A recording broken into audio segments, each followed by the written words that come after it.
Ce dont il s'est agi dans l'installation du comité ad hoc, dès le départ, les règles élémentaires de démocratie instaurées à travers le règlement intérieur, à travers la possibilité de faire prévaloir la question préalable et les questions préjudicielles, on nous l'a refusé. Et la question de fond, c'est que chaque Sénégalais doit savoir que ce qui se passe à l'Assemblée nationale est d'une gravité extrême.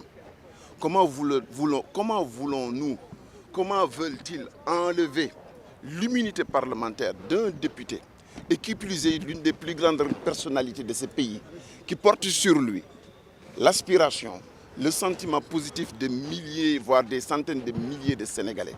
Comment voudrait-on, dans une démocratie, lever son immunité parlementaire alors que dès le départ, les règles de transparence, de régularité n'ont pas été respectées? C'est une question essentielle que chaque Sénégalais doit se poser.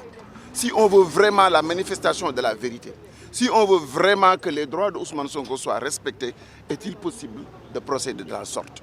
On accrédite et on crédite encore la thèse du complot. Parce qu'il n'y a qu'un comploteur qui commence à frauder dès le début de la procédure. Je voudrais revenir maintenant sur le fond du dossier. Ce dont il s'agit, on veut aujourd'hui que l'Assemblée nationale se substitue au système judiciaire, ce que nous refusons.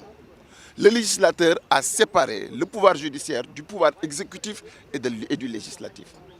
Lorsque le législateur a proclamé l'immunité, l'inviolabilité de la personne du député, c'était pour le protéger aussi bien de la furie de l'exécutif que de la furie du judiciaire.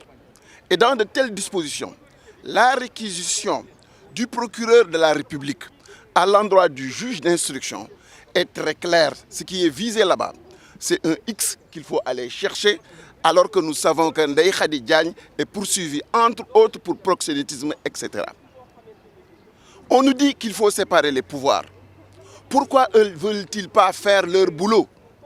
Pourquoi n'instrumentalisent pas comment un juge d'instruction qui n'a pas auditionné la plaignante, n'a pas auditionné les témoins, sur la base simplement d'allégations, de sa supposée imagination débordante, il puisse penser un X qui logerait à l'Assemblée nationale. Vous fouillerez les 165 députés de l'Assemblée nationale.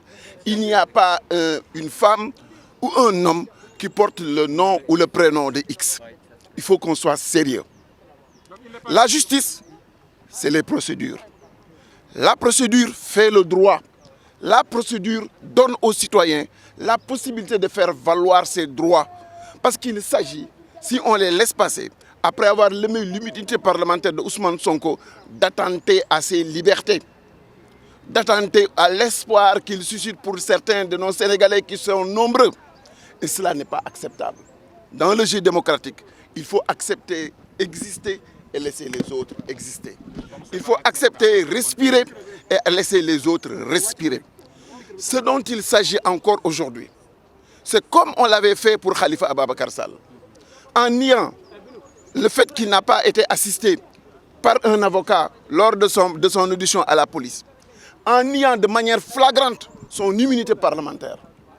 Les mêmes faits se rappellent à nos souvenirs aujourd'hui, au nom de quoi la République sénégalaise, la démocratie sénégalaise se fourvoie, que la justice sénégalaise se fourvoie et devienne l'instrument de politique à travers 2 cabinets parmi 10, le premier cabinet et le 8e cabinet, qui sont des mouroirs à politique. Parce que c'est ça la réalité, il y a danger sur le Sénégal. Sans préjuger de qui est coupable ou qui n'est pas coupable, si vous voulez la tête de Ousmane Sonko, nous vous imposerons le fait de respecter la procédure, de respecter ses droits. Et à l'examen du dossier, on ne parle pas d'étranglement, on ne parle pas de prélèvement de sperme. Et par conséquent, quand on cherche les faits pour lesquels on pourrait incriminer Ousmane Sonko, qu'on cherche à fond et qu'on ne les trouve pas, la seule chose qui subsiste, c'est la volonté de nuire. La seule chose qui subsiste, c'est la volonté de le fragmenter, de le phagocyter, de faire avec lui le même traitement qu'on a fait avec Khalifa Ababacar Sall et le même traitement qu'on a fait avec Karim Wade. Cela n'est pas acceptable, vous les Sénégalais. Si vous pensez que parce qu'on a pris Khalifa Ababacar Sall ou qu'on revient aujourd'hui avec Ousmane Sonko, que vous êtes en sécurité, moi, cher Bamba Dièye, de vous dire que vous vous trompez.